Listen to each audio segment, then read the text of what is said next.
मैथिली आ भोजपुरी के सबसे नीक चैनल एपी प्रोडक्शन दरभंगा के एखनई लाल बटन दबाकर सब्सक्राइब करू और घंटी के निशान बटन के जरूर दबाओ ताकि नव नव ऑडियो आ वीडियो अहाँ सब लग तुरंत पहुंच सके। मैं गे सहल ने जाइए दुखक दीन पहाड़ गे लागैया अन्हार गे मैं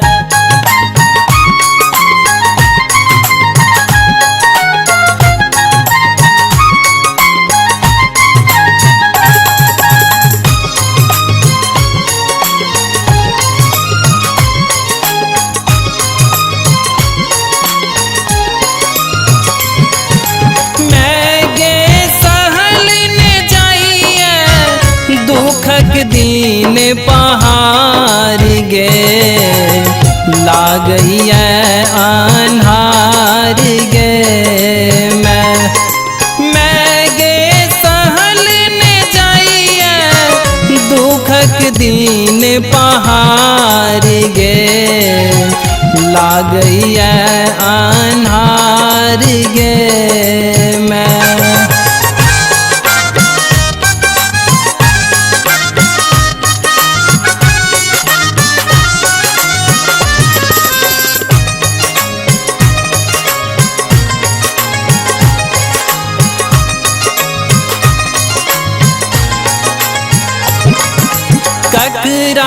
ककरा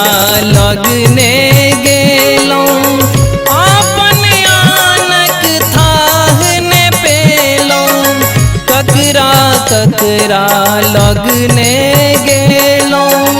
अपन आनक थाहने पेलों अपन आनक थाहने पेलों अपन आनक थाहने पेलों मैं गे चीनी का सब क्यों केने ये त्रिशिकार गे लागैया अन्हार गे मैं गे सहल ने जाइए दुखक दीन पहाड़ गे लागैया अन्हार गे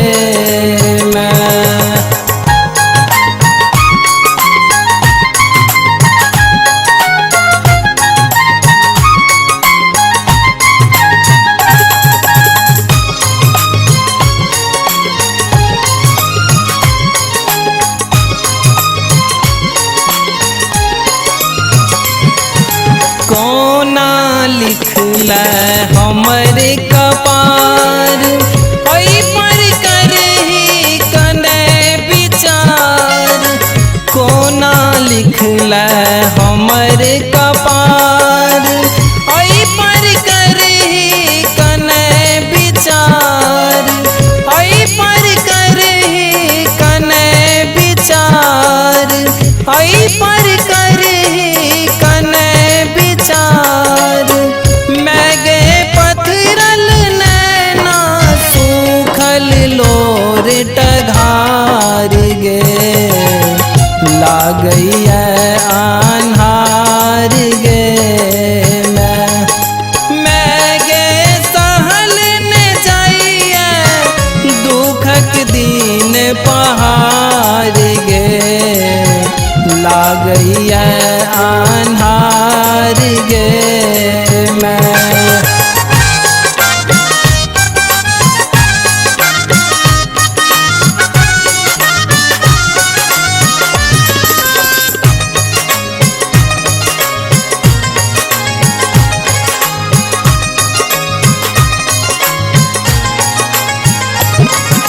जेहने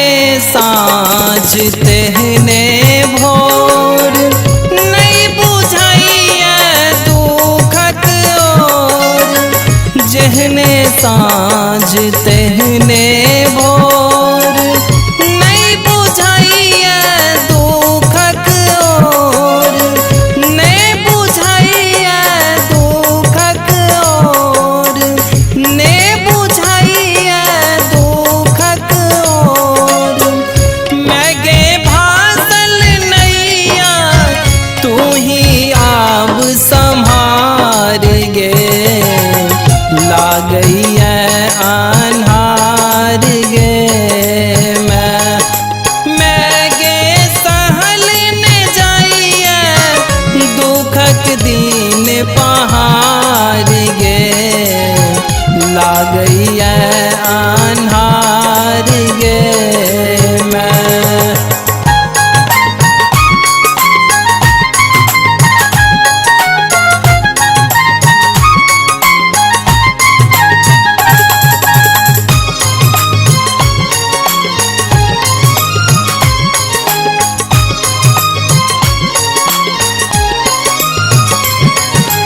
रवि पर दहिन कन ध्यान, बेटा छोबर तोहर नदान। रवि पर दहिन कन ध्यान, बेटा छोबर तोहर नदान। बेटा छोबर तोहर नदान, बेटा छोबर तोहर नदान। मैगे बिलख रहल छौ मुकुंद तोरे दुआरी गे, लागैया अन्हार गे। मैं गे सहल न जाइया दुखक दिन पहाड़ गे, लागैया अन्हार गे। मैं गे सहल न जाइया दुखक दिन